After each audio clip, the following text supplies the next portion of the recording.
Terima kasih Anda masih bersama kami. Bagi Anda yang baru bergabung, berikut kami sajikan kembali 3 berita utama hari ini.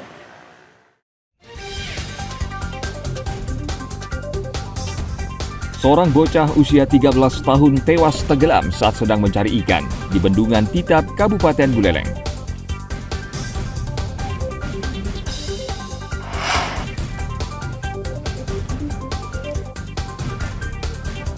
Polda Bali sudah mengirimkan ratusan surat tilang elektronik kepada para pelanggar lalu lintas.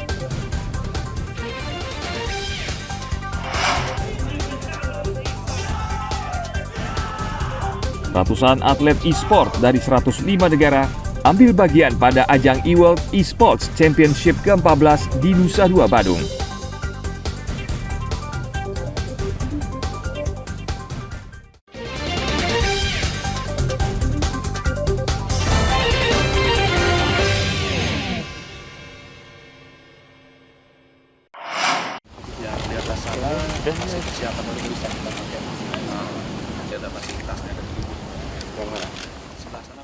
Menjelang Piala AFF 2022, Menteri Pemuda dan Olahraga Zainuddin Amali meninjau pemusatan latihan Timnas Garuda Senior di Pantai Purnama Gianyar. Dengan fasilitas yang sangat mendukung, Menpora berharap Timnas dapat tampil lebih baik di Piala AFF. Target tersebut diyakini bisa terwujud dengan bergabungnya dua pemain naturalisasi, Sandy Walsh dan Jordi Amat.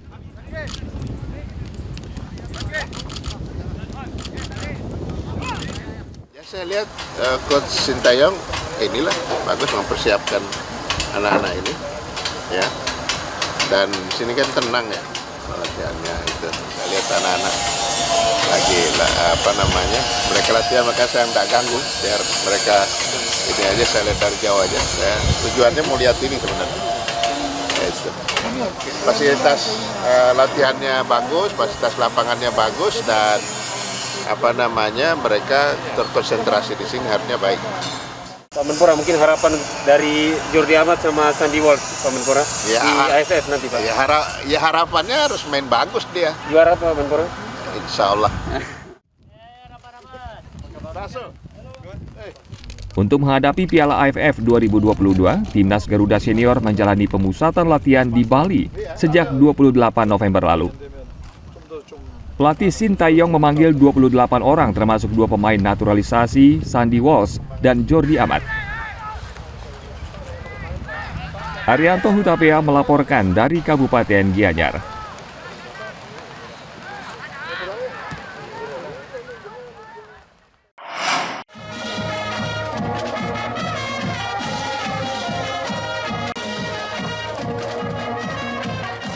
Sebanyak 598 atlet e-sport dari 105 negara ambil bagian pada ajang eWorld eSports Championship ke-14 yang berlangsung di Nusa Dua, Badung. Pembukaan kejuaraan ini diawali dengan pertunjukan seni kolosal yang memadukan seni musik modern dan tradisional. Satu persatu perwakilan dari seluruh negara peserta kemudian tampil di atas panggung dengan membawa bendera negara masing-masing. Selama 10 hari, ratusan atlet e-sport ini akan saling beradu kemampuan di 6 jenis game atau permainan. Kegiatan tahun ini juga menampilkan eksebisi untuk atlet difabel tingkat nasional. Kejuaraan di Bali ini dimanfaatkan para atlet nasional untuk mempersiapkan diri menjelang SEA Games dan Asian Games 2023.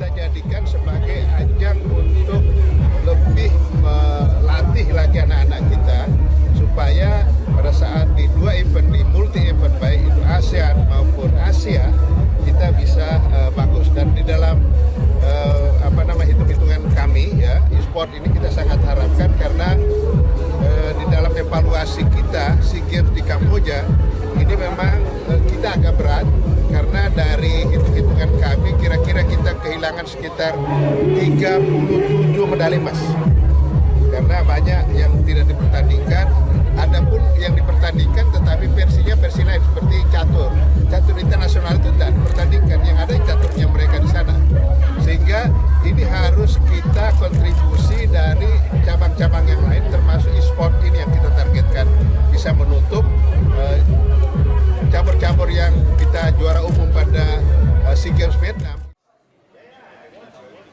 Indonesia dipilih sebagai tuan rumah kejuaraan karena jumlah penggemar e-sports yang cukup besar. Indonesia saat ini menjadi pasar game elektronik nomor 1 di Asia Tenggara dan ketiga di Asia. Kegiatan ini juga untuk mendukung wisata olahraga di Bali, sekaligus pengembangan industri digital di tanah air. Tim Liputan melaporkan dari Kabupaten Badung.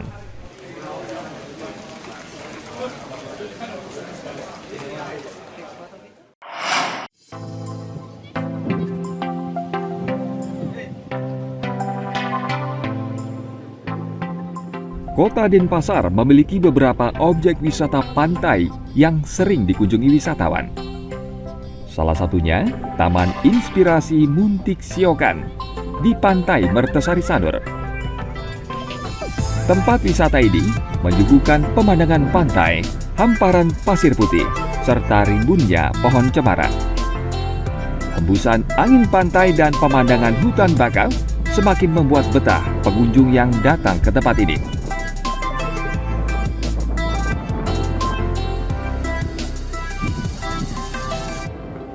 Bahwa keindahan alam Bali salah satunya adalah di Pantai Mertasari yang cukup indah ini bisa disaksikan oleh seluruh warga. Mudah-mudahan dapat dipublikasikan, dapat diinformasikan seluruh warga Indonesia untuk dapat berkunjung di tempat yang indah. Di salah satunya adalah Pantai Mertasari di Denpasar.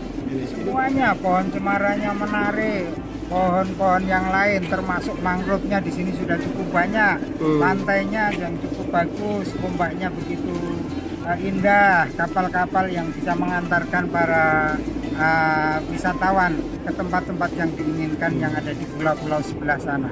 Cukup bagus. Oke. Apakah ke depan akan mengajak keluarga lagi ke sini, Pak? Nah, insya Allah nanti ke depan jika ada rezeki kami akan mengajak, paling tidak menginformasikan kepada teman-teman bahwa Pantai Mertasari ini memang cocok untuk tempat wisata.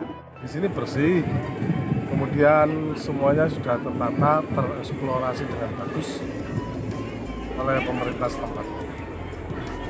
Apa yang buat Bapak menarik?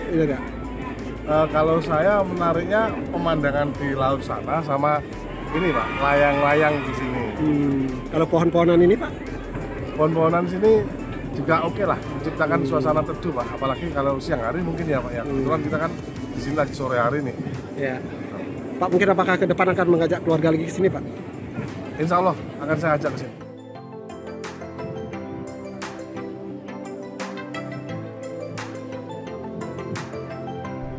Objek wisata alam ini ramai dikunjungi wisatawan pada akhir pekan atau musim liburan.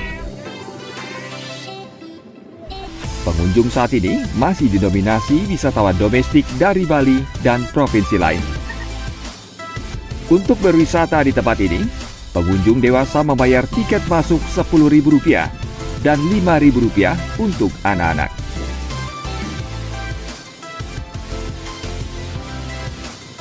Agung Gede Agung melaporkan dari Denpasar.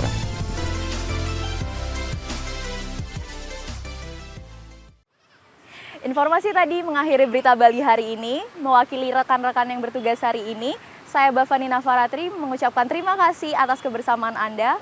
Sampai jumpa, matur suksema.